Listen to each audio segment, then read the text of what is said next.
300 Seize Your Glory is a game based on the movie 300 Rise of an Empire, and much like a lot of movie-based games, it's not very good because the main purpose of most movie-based games, minus a few good ones, is just to promote the actual movie. It's not bad, it's just not great. The game itself feels like a budget title for the PS2. The graphics are okay, but they can get pretty choppy. There's two versions of the game, one for smartphones and one for the PC. And the one for the PC plays really good, but the one for the smartphone, when I played it, it was very choppy. And I don't know if it's the game, or maybe there's just so much in the game that my phone can't handle it, and maybe it's just time to upgrade my Android. Who knows? Unlike the cruel Leonidas, who asks that you stand, Apple only asks that you kneel. The game itself is a short hack-and-slash romp.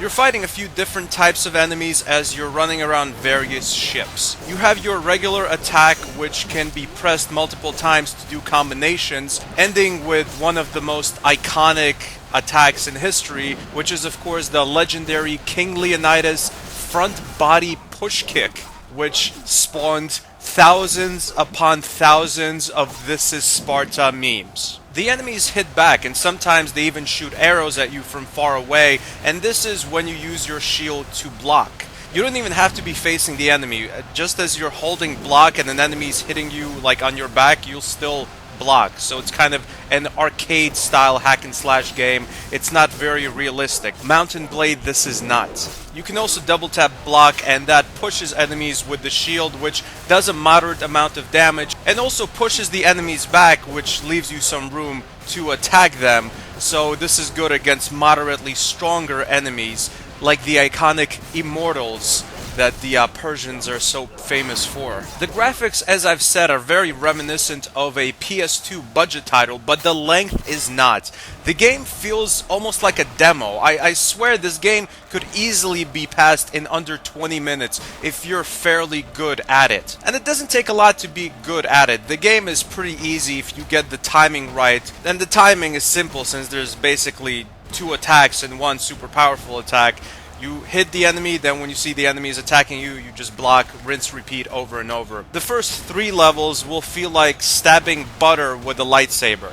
But in the 4th level, there is a moderate amount of challenge, so that might take a few tries to beat. As you're fighting, you power up this super move, which you can execute to kill enemies in a cool way, which sometimes even grants you health if you kill the right kind of enemy. Alternatively, there's also chests in the game, which you can hit and get health that way.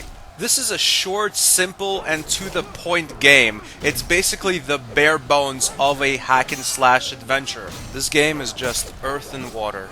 But because it takes place in this iconic 300 world, because the graphics are fairly decent, especially for a smartphone, if you're playing it on the smartphone, the game isn't half bad. I would say it's a good way to waste maybe half an hour of your life once in a while.